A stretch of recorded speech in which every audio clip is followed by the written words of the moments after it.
Hello and welcome to Midday Update. Coming up are the headlines for the day. Temperature in Oman continues to rise, crosses 47 degrees. Labour Ministry announces over 200 job vacancies in private sector. Citizen falls into well and is then rescued in South Al-Sharqiya. Pakistan deploys army amid pro-Imran Khan march. India looks after its interests just like Europe, says Piyush Goyal. Taliban signed deal with UAE to run Afghan airports. Alvarez nets 6 as River Plate sink Alianza Lima at Copa Libertadores. Nadal and Djokovic cruise as Alcaraz and Zverev survive scares in French Open. Those were the headlines. We'll take a short break and we'll be back with the local stories for the day. Stay tuned.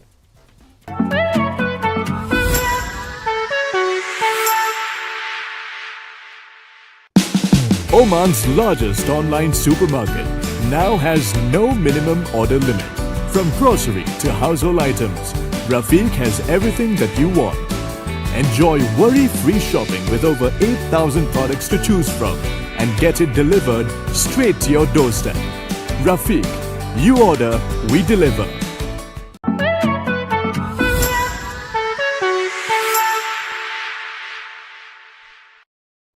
Welcome back now for the local stories. The Suwaiq station in North Al-Batana Governorate has recorded the highest temperature in Oman on Wednesday, which crossed 47 degrees Celsius.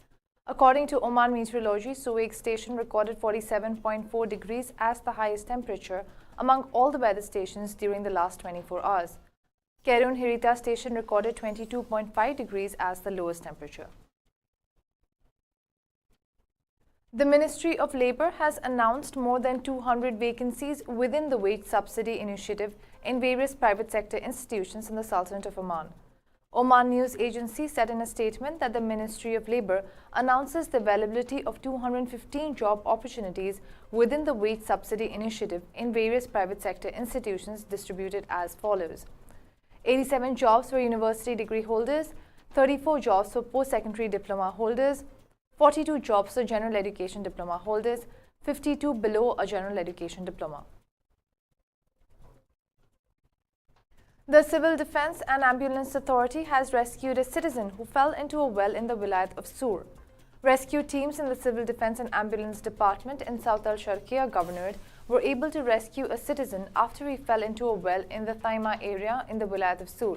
Emergency medical care was provided to him and he was later transferred to the hospital after sustaining moderate injuries, CDAA said in a statement. The authority calls on citizens and residents to take precautions and to deal professionally while maintaining wells in order to preserve the safety of all. With that, we'll take a short break and we'll be back with the international and sports stories for the day. Stay tuned.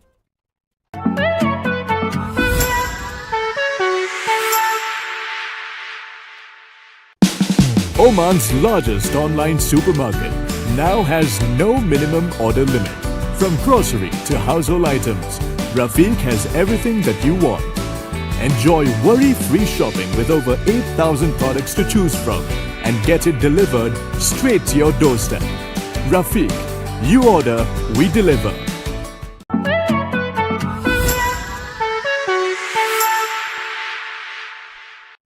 Welcome back to Midday Update, now for the international stories.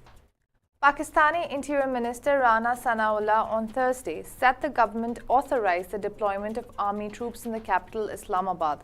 It came as thousands of supporters of Pakistan's former Prime Minister Imran Khan arrived in Islamabad, according to local media, for a major rally and were expected to march on Parliament. Sanaullah said troops would protect buildings such as the Supreme Court, the Parliament, the Prime Minister's house and the Presidency. On Wednesday, police fired tear gas and scuffled with stone-throwing protesters who sought to march to the Parliament. Authorities had also blocked all major roads ahead of Wednesday's rallies, while Khan called all his supporters to circumvent any blockades.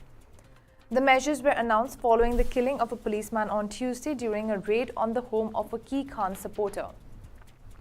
The government had attempted to shut down the planned march, but the Supreme Court gave it the green light later on Wednesday.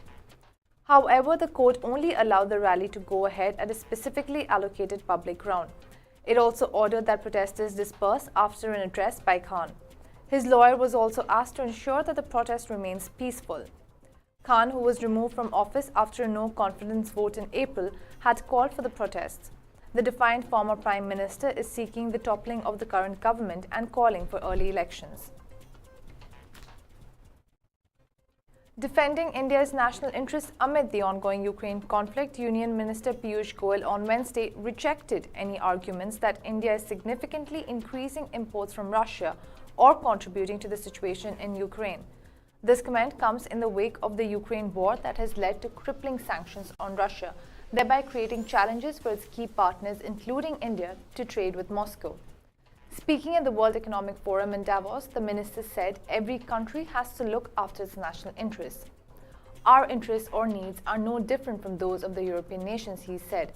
India always looked at diversified sources for its petroleum requirements. In the current situation, when inflation is at an all-time high, causing stress to people over the world, EU and European countries continue to buy larger quantities than India ever thought of buying.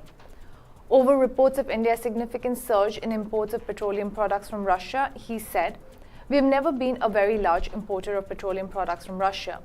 Any suggestion that India is increasing imports from Russia or contributing to the situation doesn't stand scrutiny," he added. The minister said India is well within the current framework that has put sanctions against Russia. India, the world's third largest oil consumer and importer, imports 80% of its oil, but only a marginal amount of those purchases come from Russia. Following Western sanctions on Russian entities in the wake of the Ukraine war, India purchased a few million barrels of Russian crude oil at a discounted rate.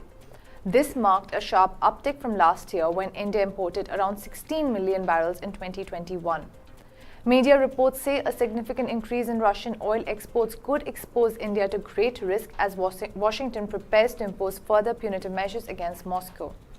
India, on the previous occasion, has clarified its position on Russian trade, saying that imports and exports done by the country depends on the national interests and welfare for over 1.4 billion Indians.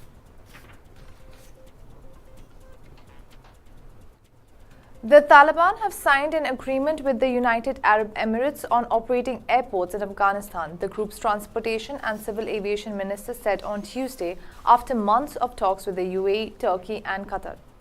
Taliban's Deputy Minister of Transport and Civil Aviation, Ghulam Jailani Wafa, signed a deal on Tuesday with a GAAC corporation representative in the presence of Mullah Abdul Ghani Baradar, first Deputy Prime Minister.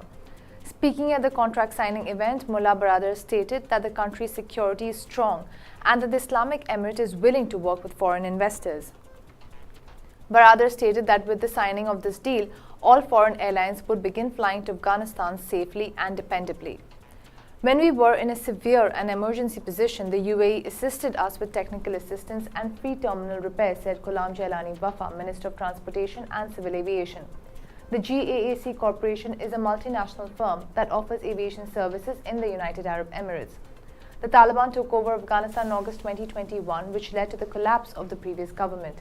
In December 2021, Turkish and Qatari companies signed a memorandum to operate the Kabul airports and airports in the provinces of Balkh, Herat, Kandahar and Khost, which are currently struggling to operate due to severe economic conditions in Afghanistan.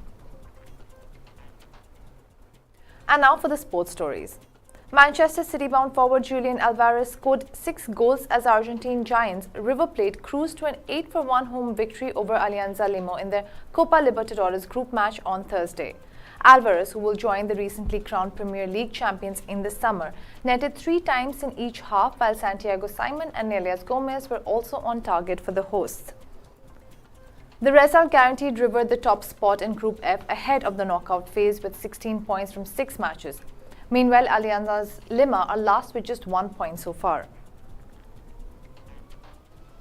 Alexander Zverev and Carlos Alcaraz had to save match points to come back from the brink to stay on track for a maiden Grand Slam title at Roland Garros, while the big two of Rafael Nadal and Novak Djokovic advanced with comfortable victories in the French Open on Wednesday. Newly crowned Madrid Masters champion Alcaraz came to Paris as one of the title favourites after beating Djokovic and Nadal in recent weeks.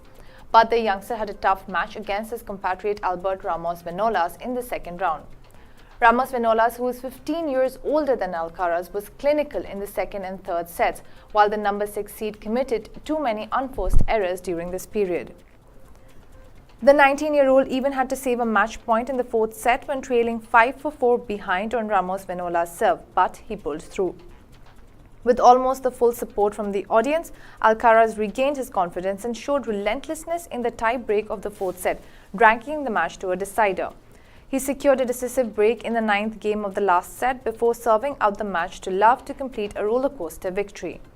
Third-seeded Zverev was another high-ranked player who had a scare in the second round as the German dug himself out of a deep hole to come back from 2 sets behind and overturn Argentina's Sebastian Baez. Nadal, the king of clay, celebrated his 300th Grand Slam with the Philippe Chatrier court. The 13-time French Open champion showed no mercy to the 23-year-old who regarded Nadal as a childhood idol, wrapping up the victory. The 35-year-old fifth seed has been troubled by a chronic foot injury in recent months, but landed at Roland Garros in good form. Defending champion Djokovic, seeking a record-equaling 21st major title, blasted into the round of 32 after defeating Slovakia's Alex Molcan. Those were the local, international and sports stories for the day. For more updates, stay tuned and keep watching TTV. You've just heard the live feed from the TTV studios on TFM 95.4. Let's talk.